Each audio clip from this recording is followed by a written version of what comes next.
Hello, everybody. It is Renee and Dee, and we are testing out our new time. So we're going to be, we used to be more around the noon hour, and now we're going to be more around the evening time frame. So what we're talking about today is how to incorporate some of those phase one herbs and different flavorings so that you can not be eating the same things day in and day out with the same flavors. So, you know, one of the things I always tell my clients, Dee, is chicken and broccoli, that's not going to be attainable for, you know, the balance of really learning a new lifestyle. So I love that Dee took some more ideas from Ryder in Seattle, where we were staying close to and enjoying dinners at,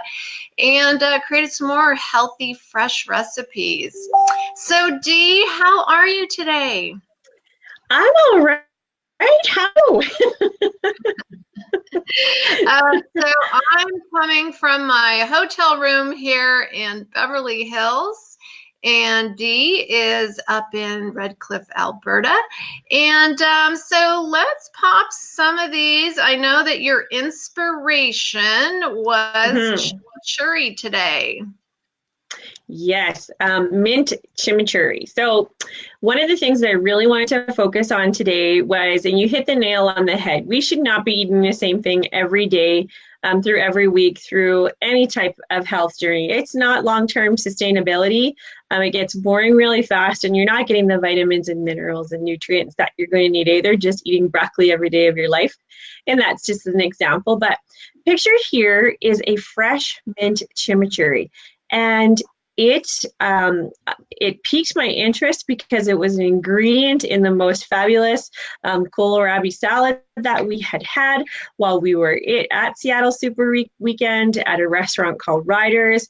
I think we ended up ordering it three times. Did we order that salad 3 times? I think we ordered the salad 3 times.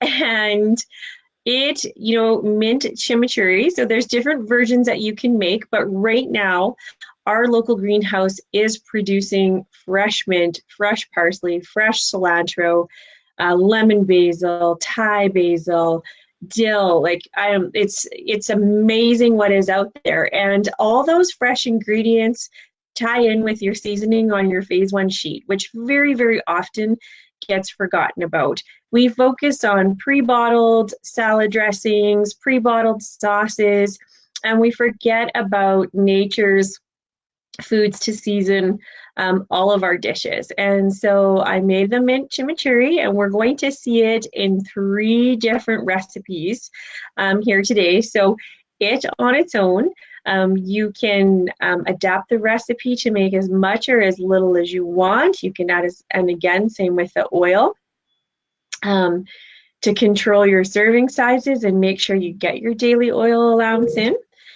So some other ingredients that you see in the picture, there is fresh garlic, there is fresh diced onions, there is a touch of red pepper flakes because I like a little bit of heat, but you don't need to add the heat. Fresh salt, fresh pepper, there's a smidge of lemon juice, a smidge of apple cider vinegar, there's loads of fresh mint. There's actually a 1.5 cups of fresh mint and a 1.5 cups of parsley. And the beautiful thing about these types of recipes is that you can hand chop and mix, or you could pulse and puree and mix as well too if texture is an issue. But I chose to do it by hand because I like to taste the texture. I like the taste and texture, and not the smooth puree. And so yeah. So that is our base recipe. That is the start of our recipes today, is the mint chimichurri. So yeah. Well, okay. So one of the things, you know, one of the things that you want to take a look at is your list of all of your okayed seasonings. So important that, you know, we don't just use salt and pepper, and again, like Dee was saying, is, you know, switching from, that was a hard thing for me when I first went on phase one, was, switching over from my blue cheese dressings and my ranch dressings and all of the things that I was so used to using. And now, like, everything that I do has really just simple things like olive oil and fresh herbs, and really my taste buds have completely changed. So yeah, definitely chimichurri is a great, it's South American, it's flavorful, it can be used over savory meats, and you'll see the way that Dee uses it in a couple different recipes today. So if you are joining us live, give us a hashtag live. Tell us where you're from. We have some of our regular ladies on today. Hello, Jennifer. Hi, Jennifer. Sandy is here. Hi, Sandy. Hi, Sandy. JPDC Irwin is here. So yeah, nice to see you guys. Hello, JPDC. You touched on a really good, like when we're talking about those fresh ingredients and what's on that phase one sheet. So you touched on the olive oil, and at what an amazing ingredient that can be. Like you should speak a little bit to really good quality olive oil too, Renee.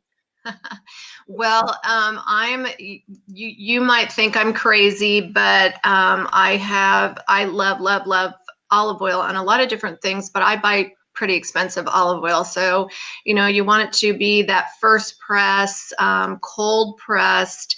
And I really like Italian olive oils, and really, as we've talked about before, knowing what is in your olive oil. So look at the ingredient list, because sometimes there's a tiny bit of olive oil and then they're mixing it with other kinds of oils. So you want to be sure you're getting, extra virgin, real olive oil. So yeah, my favorite is Sicilian olive oil. And who has a great one is Trader Joe's. It's like less than $10 for a bottle, and is absolutely delicious and flavorful. Nice. So Dee has created this fabulous, this looks so savory. I'm getting ready to go to dinner here pretty soon, so I'm hungry. So their picture is a chicken and what I did with this chicken, now you can do it three really simple ways, and you would get the same flavor. So you could either fill a chicken breast, so just simply slice aside, slit into your chicken breast and stuff your chimichurri and other ingredients inside, close with toothpicks, or you can pound it down for a chicken cutlet and the same thing, then fill and roll. Or you can simply put your chicken breast or choice of chicken in a pan and spread your chimichurri all over and all around it and simply bake. In all three versions, taste fantastic, come out the same. The dish pictured, you can't really see it because of all the herbs and spices, but I actually also added some phase 4 cheese for my husband and one of my boys. And you could have it over, of course, your cauliflower rice, or if you were in maintenance, a different choice. But this chicken dish got 10 fingers up instead of 10 thumbs. Like, they kept saying, that is so good, that is so good, that is so good. And all it was, again, is simply that base mint chimichurri recipe stuffed inside that chicken, and just those herbs and seasoning lended its flavor to the chicken and was a fabulous dinner. So that's simple. So once again, just showing how you can take those base herbs and spices and really change up your plain chicken. So I can't eat plain chicken. I don't know too many that can. And so, put in the comments what your favorite way is to gussy up your chicken. I'm not a fan of any type of bottled sauce, pre-done sugar-free sauce. I don't like sweet sauces generally on my chicken or any other meat for that matter, but I don't like, for whatever reason, on protein, I really don't like pre-bottled sauce. I love homemade marinades and rubs and homemade sauces. So this is just, the recipe really just tickled me because it is just so versatile. Yeah. So now, is this on top of the rice?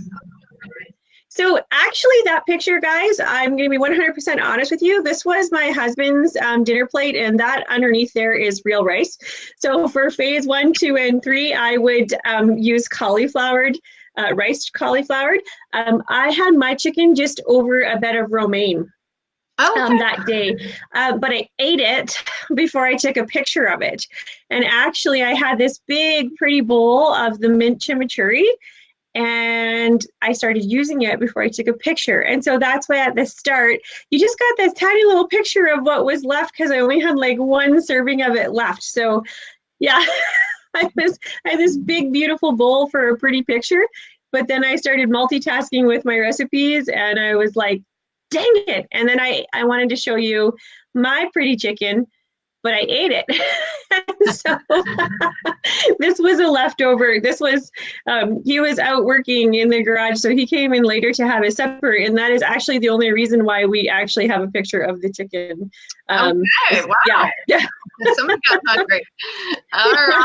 So when we were in Seattle, I just fell in love with this kohlrabi salad that they were making at Ryder. And so Dee took a picture of it and promised to recreate it for me. Mm-hmm.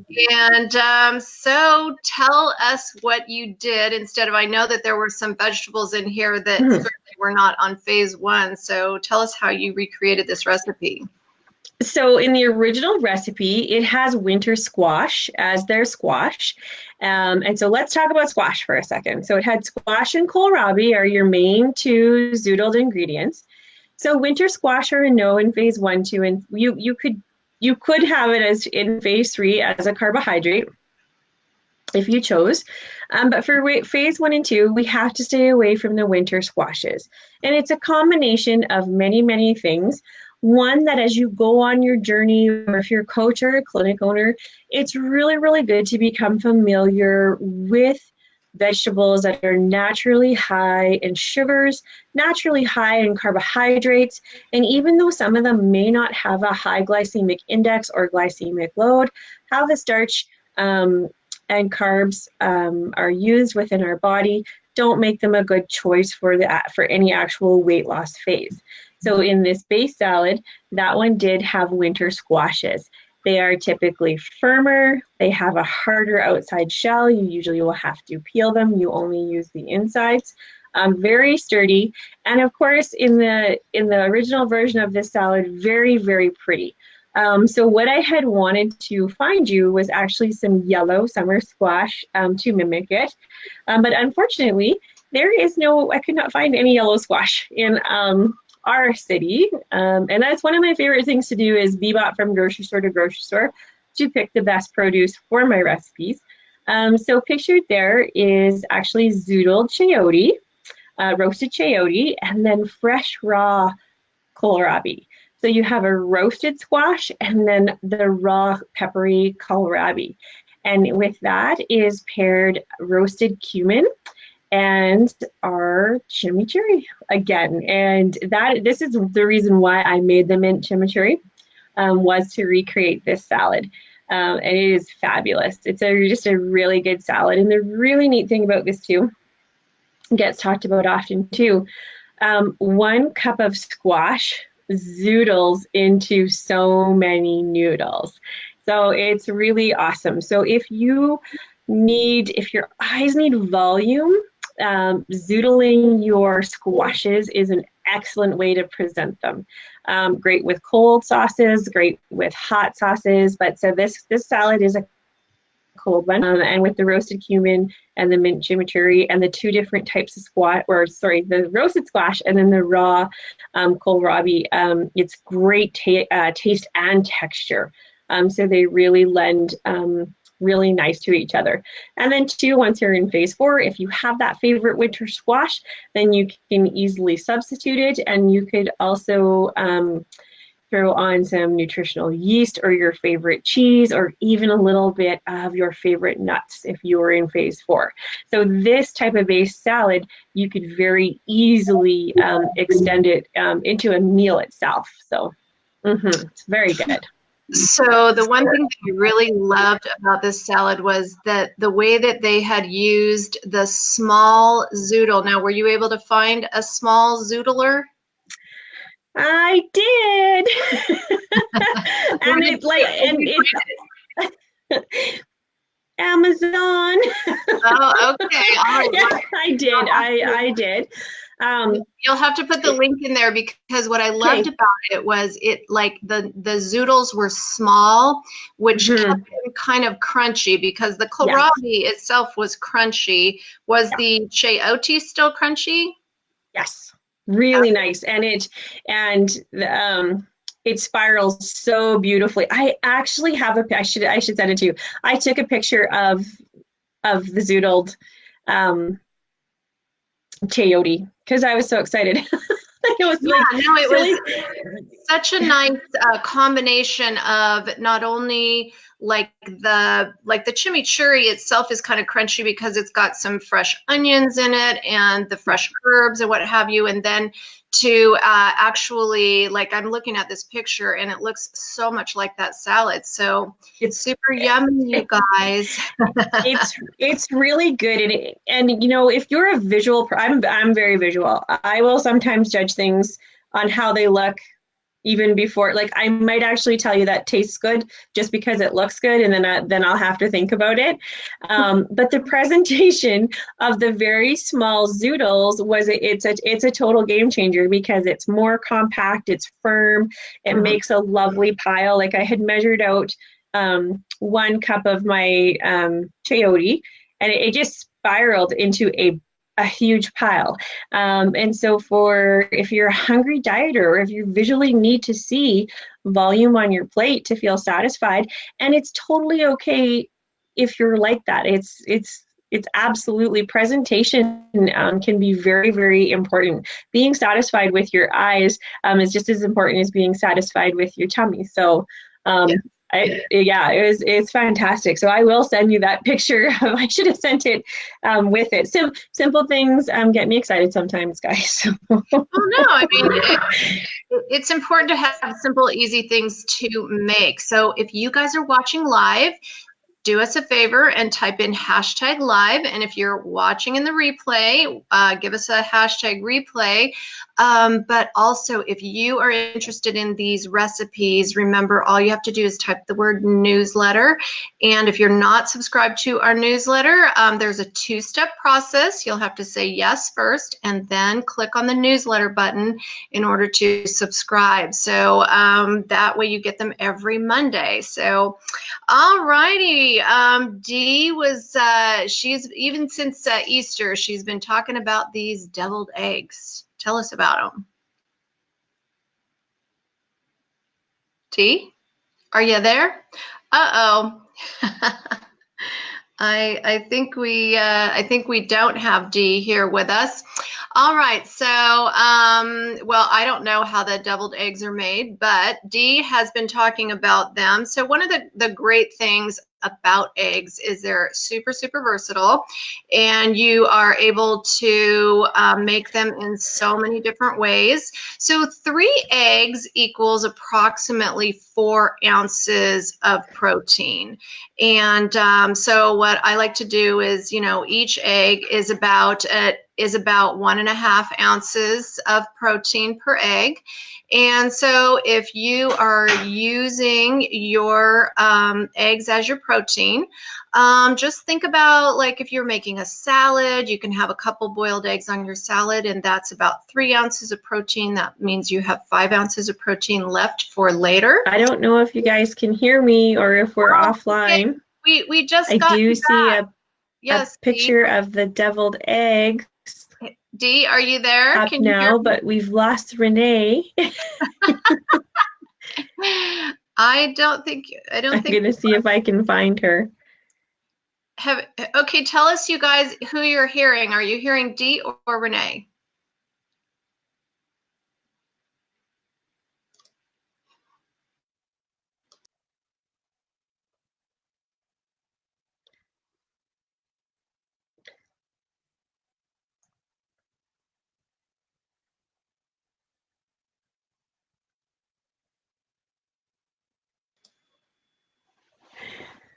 Okay, do we get me back? Whoops. Okay, sorry, you guys. I'm broadcasting from a hotel, so I don't know, maybe my internet connection is. So basically, when I lost you, I kept talking about eggs and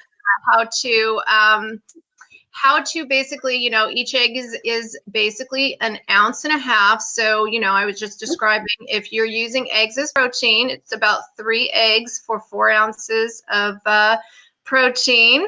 And Cynthia says she can hear us both now. All right. So let's talk about these deviled eggs. All right, so eggs are on our phase 1 sheet as a source of protein. To use them as your daily source, you have to use 2 to 4 whole, and the remainders must be white. 6 eggs, guys. 6 eggs is what you need. 2 to 4 whole, the remainders must be white. So we just had Easter. Some of you may celebrate that holiday, and some of you may color eggs, and some of us still color eggs even if we don't have littles. And instead of putting those, wasting those eggs, deviled eggs are an awesome way to use them up. And so I peeled half a dozen eggs, and I just simply discarded 2 of the yolks. So I used 4 whole yolks, and then I would have 12 egg halves to fill. And I love making deviled eggs, and I love making so very many kinds. And my most favorite one I have already shared with you all, so I decided to do a different one. And this one is pickled jalapenos. And I keep pickled jalapenos in my fridge. I buy really good ones. No sugar, but they are delicious. They are delicious as a salad topper. So again, peppers are a friendly phase 1 vegetable, but they're also a friendly condiment on your phase 1 sheet. So habanero and chilies and all sorts of, there's so very many, but anyway. Pickled jalapenos are amazing, and so instead of needing any amazing mayo or any fake sweeteners, your pickle juice is your liquid to mix up your eggs. And so chopped pepper, some chopped red pepper, some chopped pickled jalapenos, some chives, some garlic, salt and pepper, and then your jalapeno pickle juice binds it all together to fill those eggs, and they are delicious. And you can control the heat. A lot of fun to make, and they disappear immediately. Mm-hmm. Yum, that's yeah. delicious. Yeah. Okay, so I left the dessert for last. Sure. Okay, so when I post my baking, what happens is a lot of the times immediately I get, well, what about gluten-free? What about gluten-free? What about gluten-free? So I am going to start including some gluten-free options when I can, and I am going to give you this recipe broken down into 2. I'm going to give you some gluten-free options and some non-gluten-free options. But what you see there is a 100% gluten-free pie crust made out of your vanilla drink. And that is actually a pumpkin pie filling made out of rutabaga and also your gluten-free vanilla drink mix. Really, really simple to make, assemble, and bake, and really turn out as decadent desserts. There are many different ways that we can put these together and present them to you. So I am going to give you all the different options.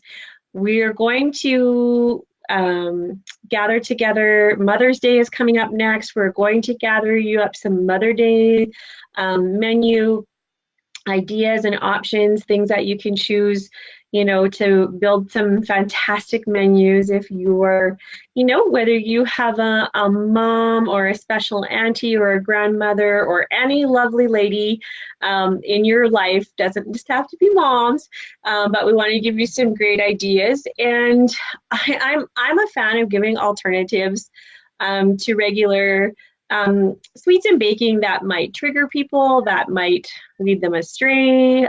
We just want to give you options to keep you strong and steadfast while you're on your journey. And just so that you know that all that other stuff, it's going to be there when you're done in moderation. So we just want to get you to the finish line. And this is a super, super tasty recipe. I've done it before. And every time I recreate them, I just tweak them a little bit to make them better. So yeah, but a very good. Is this like a cake or a pie or? It's pie. It's like an actual pie. So there is an actual crust made out of your vanilla drink mix that you actually roll out and put in your pie plate as your crust. Completely optional. And then that is pictured as a pumpkin pie filling. And it is done out of mashed rutabaga, actually. Rutabaga is my preferred. I've had a lot of feedback on this saying, well, can I use the cauliflower? Nope, you can't. It will taste like cauliflower or it will taste like pumpkin pie. Can I use turnip? Well, it doesn't turn out the same, but so you use a rutabaga puree and you use pumpkin pie spice and you use sugar-free maple syrup and a touch of orange marmalade if you want, and the vanilla drink mix makes it smooth and creamy, and you whip that all together and you have the most delish pie filling that is really so close to a faux pumpkin pie. However, you don't need a crust. If you present it in a crust, you don't need a crust though. You can just simply bake it in a dish or in little ramekins and little serving sizes. It's incredibly tasty and just tastes like the real thing. So you're not missing out. Oh, nice, Sandy. That's awesome. Yeah. So we do have a question, and you know, Joelle, remember that we never circumvent your coach. Each coach has different rules. I have some rules in my clinic that Dee does not use. Like, I don't use any kind of dairy for my clients. Dee gives them the 1 ounce of dairy. So if your coach is having a problem with the sugar-free syrups, ask her to talk to Dee. Dee's an expert coach, has been a coach for many years. And you know what, I didn't always understand all of the different way that the sweeteners worked and all of that. So if she feels uncomfortable with that, you know, maybe she could talk with Dee, and maybe you know, we can negotiate. I don't know. What's the concern?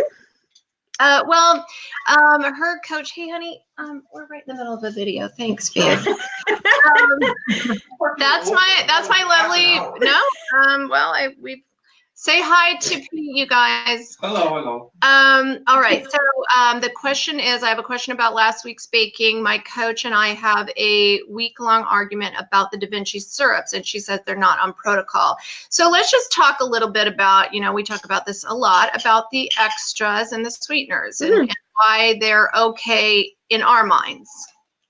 Okay, so actually, I don't make up any rules about sweeteners.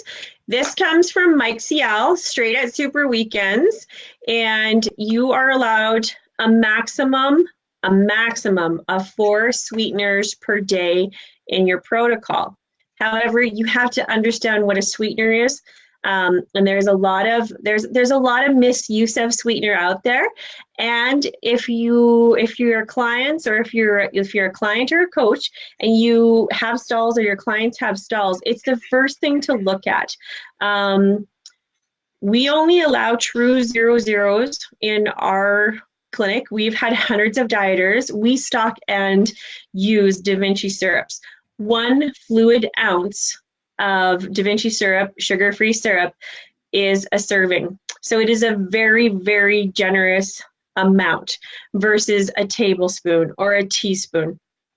We can never talk enough about sweeteners. You know, 1 tiny little packet of Splenda or stevia or whatever you're using, that is a sweetener.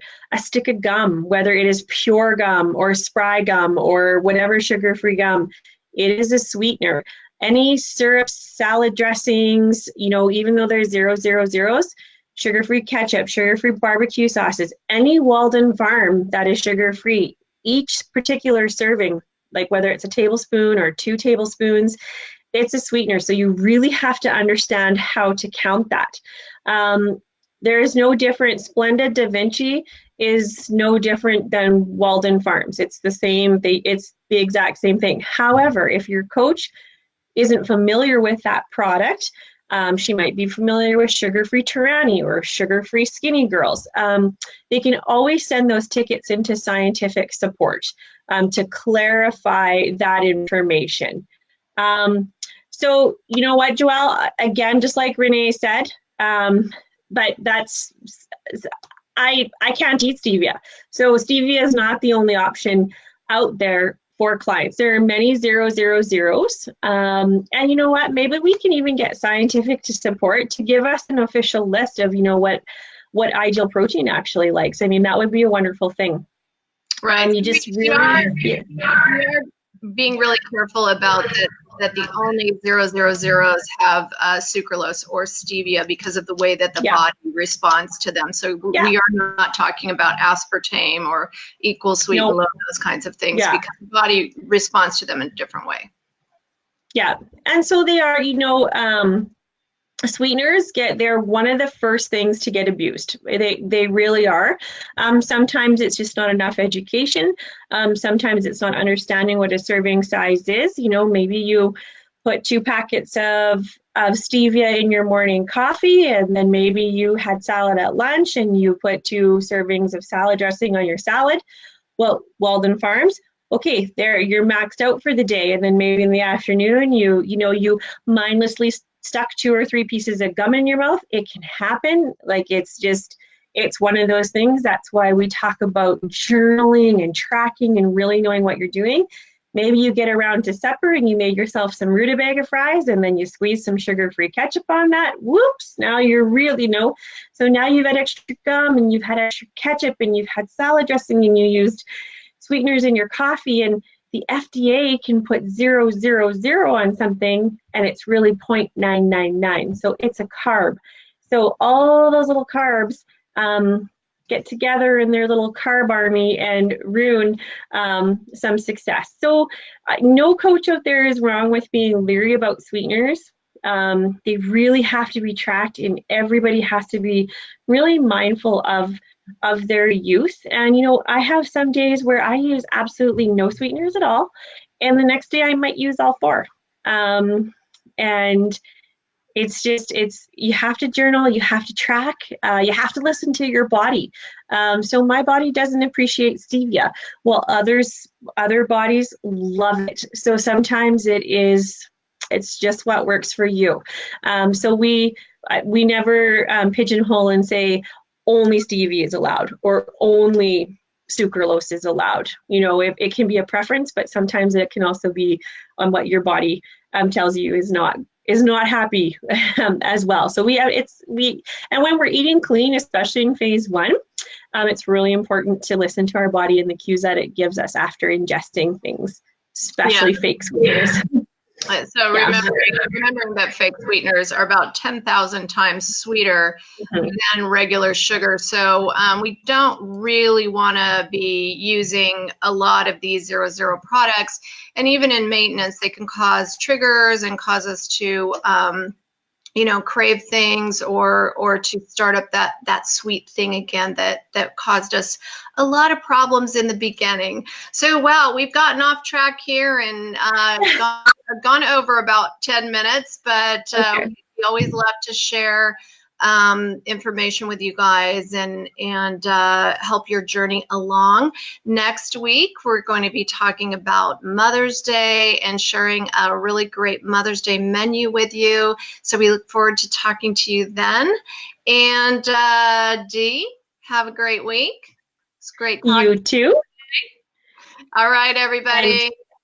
And you guys, if you have more, we got off track, but if you have more sweetener questions, just put them in the comments, because these are really, really important things to talk about, and even things to take back to your coach. And if your coach isn't sure, there's some really great resources right back at headquarters that can answer some questions for them as well.